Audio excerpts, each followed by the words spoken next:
were just talking about content creation and content collecting. Mr. John VanCleave, you are an expert in trying to get exclusive content. What's the secret? The secret is you got to beg a lot. Not really. You really, my strategy, and it's not what the record labels like to hear me say, but I tend to go to the artist and the manager first, and we decide what's best for the artist, and then we'll go to the label and propose the idea. Already after already reaching a deal. In the past, I've found that if you go to the label, they tend to be very protective and they will never ask the artist. Some aren't. Some are very good about bringing us opportunities. We just get them all day long now from various sources. But if we know someone's going to release a record and they're going to go on a big tour, we really try to get them to do an event that we can tape and an album release party at one of our stores or something along those lines.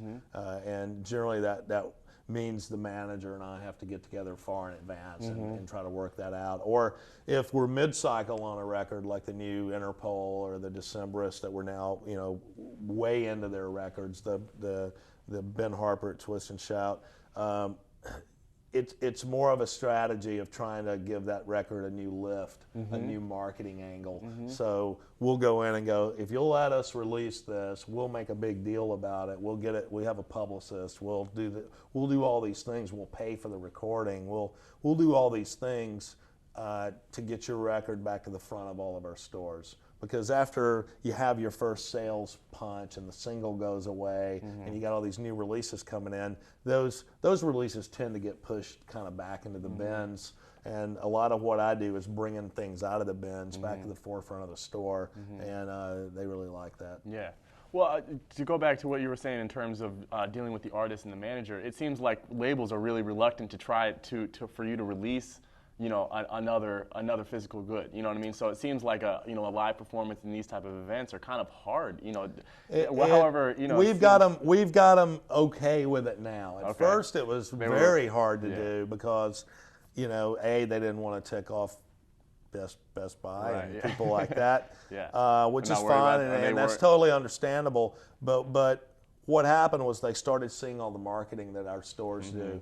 You can't get an email from a single indie record store in America that doesn't have our banners on the top. And that made a big impact. All these managers started getting email marketing from cool record stores and going, how did this happen? What's that? And they go, well, you got to do an exclusive with them, and they'll do that. So we promise to promote the label's current record, current priority with this fan piece. They're really fan pieces. They're for that hardcore person that already bought the record and needs something else quickly.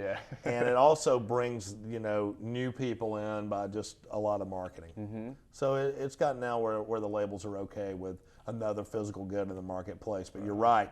Initially, they were very reluctant to that. Yeah. Well, it seems like you're trying to extend the life of the retail music game, and I know that I appreciate it. I know everybody appreciates it because even as someone who's looking at it, I'm excited about the transition of music into the digital sense. We're all scared about it. You know what I mean? Because it's lower quality. I mean, why are we we're giving up quality just because for convenience? And it doesn't seem like it's worth it. It is a convenience issue. I think vinyl sounds best and it's the hardest to deal with, and digital files. Cool, though. Digital files sound worse, but it can put it in your pocket, put it in your pocket. So, vinyl does sound cool, right?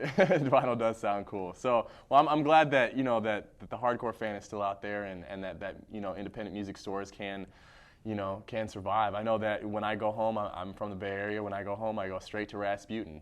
That's the first. Yeah, well, they're obviously one of they're one of the accounts that buys a lot from us. They're not in my coalition. They're in another coalition. Okay. I go to Amoeba as well. There's a third coalition, and Amoeba won't join any coalition. Oh, but we're all very friendly with each other, very cooperative with each other. In the past, there was always this competition between indie stores in the same town. Now we understand that we're not the enemy. Yeah, we're not the enemy, guys. There's other enemies. Absolutely. So everybody's kind of locked arms and are working really closely together. And in the Bay Area, we have we have probably between Streetlight and Rasputin's and Mod Lang and Amoeba, and then on up into Sacramento, we probably have 20 stores that we work with that we visit regularly. So. All right. Well, thank you very much for talking with me today. Nice to be here. Yeah, nice to meet you, and we look forward to hearing more from you. Okay. Thank you very much.